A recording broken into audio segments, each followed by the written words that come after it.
Então vamos lá para o próximo vídeo, o quarto vídeo. Cinemática para um fluido. Nós temos aqui então, tá? Para iniciar a parte da cinemática do fluido, a gente tem que falar dos modos os tipos de movimento de um fluido, tá?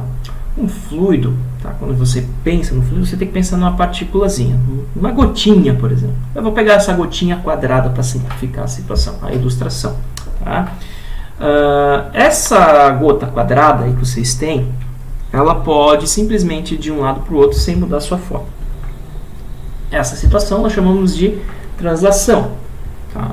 Muito simples. Só que também ela pode girar, que é o movimento de rotação. Tá?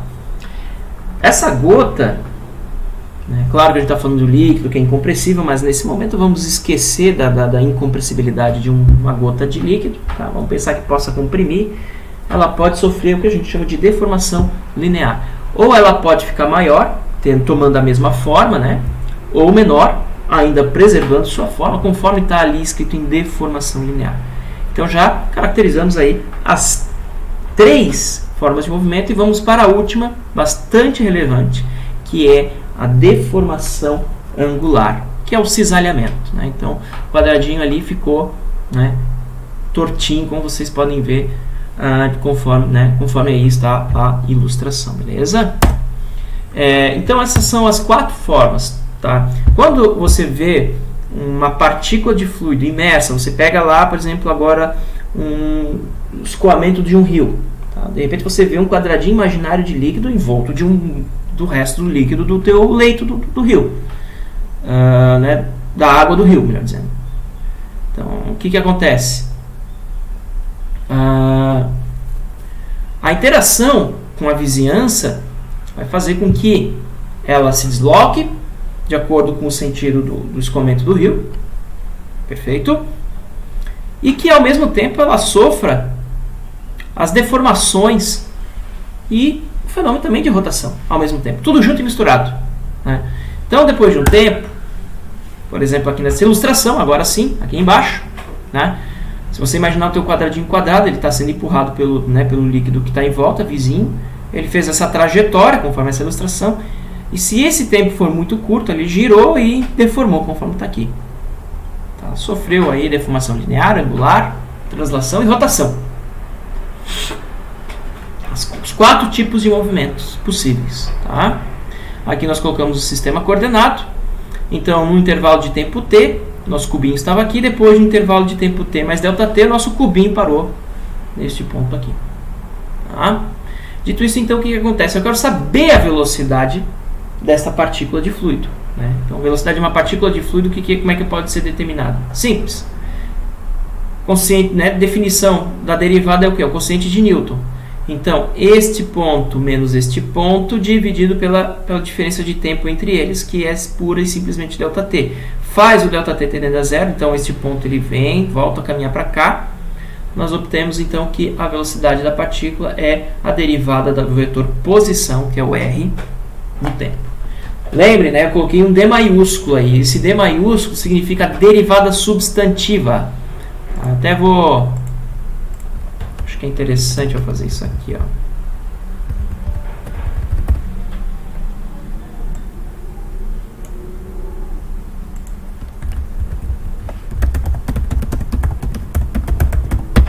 Derivada substantiva. Tá aqui em cinza.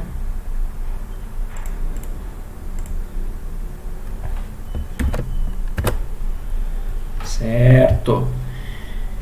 E aí o que acontece? Então a velocidade da partícula será localmente o vetor velocidade do teu escoamento. E como a tua partícula viaja por aqui, em cada posição, tu pode ter uma velocidade diferente devido à posição e ao mesmo tempo devido ao tempo. Por isso que os componentes U, V, W dependem, claro, além da posição, dependem também do tempo. Beleza? Dito isso, eu quero saber agora a aceleração da partícula. A aceleração da partícula é simplesmente a derivada substantiva da velocidade da partícula. Tá? Nada mais do que isso. Claro, é a derivada da derivada, ou a derivada da velocidade, que no caso já é. Né? Enfim. Então, a aceleração da partícula, vou fazer aqui ó, a necessidade, só para a questão de...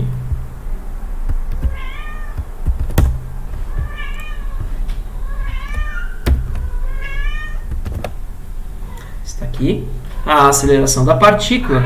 Se eu aplicar, então, né, a derivada, lembrando que o VW depende de x, y, z e do tempo, eu tenho que lembrar também que x, y, z vai depender do tempo também, porque isso aqui é praticamente a coordenada, né, R, né, é o vetor R, melhor dizendo. E o R depende do tempo, porque tu estás analisando sua partícula. Então, de acordo com a regra da cadeia, tá, nós obteremos o quê? Primeiramente, é a derivada parcial no tempo, mais o que a derivada parcial da coordenada, vezes a derivada da coordenada no tempo, né, que afinal de contas aqui é essa coordenada da posição da sua partícula, tanto em x, quanto em y, quanto em z, conforme está aqui. Isso aqui é a parte da regra da cadeia. Então, a derivada total da velocidade da partícula no tempo é dado por essa expressão grande aqui. Tá? Regra da cadeia. Só que dx dt é u. dy dt é o vetor v, é a velocidade, né, a componente do vetor velocidade na direção y, e w, que é a derivada em z em tempo, é a componente do vetor velocidade do escoamento na direção z. Tá? Então, daqui passou para essa expressão, e para o final, tá? Pro final a gente pode ver isso aqui como um produto escalar, tá? Escrito desta maneira, que finalizará com esta expressão. Tá? Quais são as expressões mais importantes aqui, vocês vão perguntar? É essa daqui, que é a generalizada, mas que vocês talvez não consigam entender a aplicação.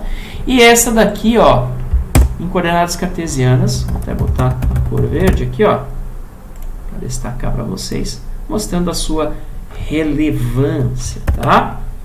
Certo. Feito isso, então, discutimos aí, então, o que seria a aceleração da partícula de um fluido, que é muito importante, tá? A aceleração é simplesmente a derivada substantiva.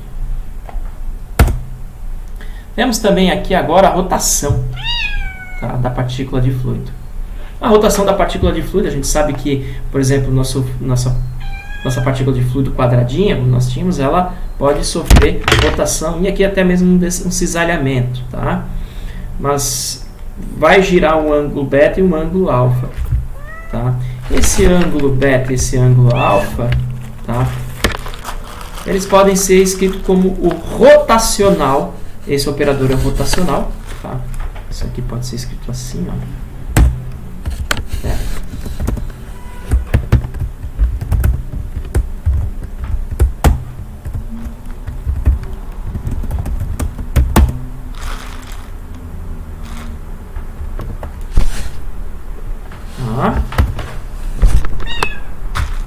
Nós temos isso. E, claro, como isso aqui é um produto vetorial, tá? Um produto vetorial, quem fez lá GA bem, né? Deve lembrar como é que deve ser calculado o produto vetorial. O operador nado tem os seus operadores diferenciais aqui, né? E as componentes do vetor velocidade que estão aqui embaixo, que podem ser resumidos de acordo com esta expressão também. Tá? Só tenho para dizer com relação à parte aí matemática de rotação, só uma ilustração, e também aqui para o final, rotação de uma partícula de fluido, tá? Aqui eu não preciso colocar tudo em demais, tudo maiúsculo no início, não sei porque não há necessidade. Aqui na verdade deformação linear.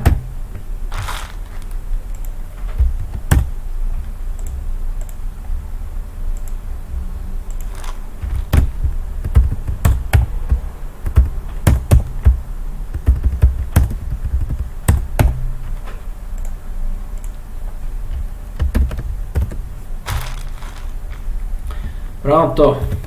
Passei amanhã para fazer essas ilustrações aqui, tudo bonitinho, ainda é um monte de coisa. Deformação linear é simplesmente o operador divergente do vetor velocidade. Ponto. não há mais o que falar a respeito, tá? Aqui nós terminamos, acho que a parte da cinemática do fluido, tá? E deixarei para vocês aí, tá, pessoal? A parte da equação do movimento, quem sabe, para a semana que vem. Ou, dependendo da situação aí, se eu tiver uma janelinha de tempo que está bem apertado, nossa, estou corrigindo atividades pra caramba, provas e tudo mais, então se eu tiver uma janelinha de tempo aí, eu tento fazer uns vídeos a mais aí, tá, para compensar. Mas é isso daí, tá, pessoal? Você já tem bastante assunto aí para discutir, para discorrer e tudo mais. Façam isso, tá? Até a aula de hoje à noite. Vocês podem perceber que a aula hoje vai começar mais tarde, começará às 8h30, justamente com o propósito, na verdade, que vocês assistam primeiramente esses vídeos. Vou mandar depois uma mensagem falando isso, tá? Para depois a gente conversar, né, discorrer a respeito desses vídeos, ok? A aula vai ser tranquila, vai ser curta. Então, até daqui a pouco, pessoal.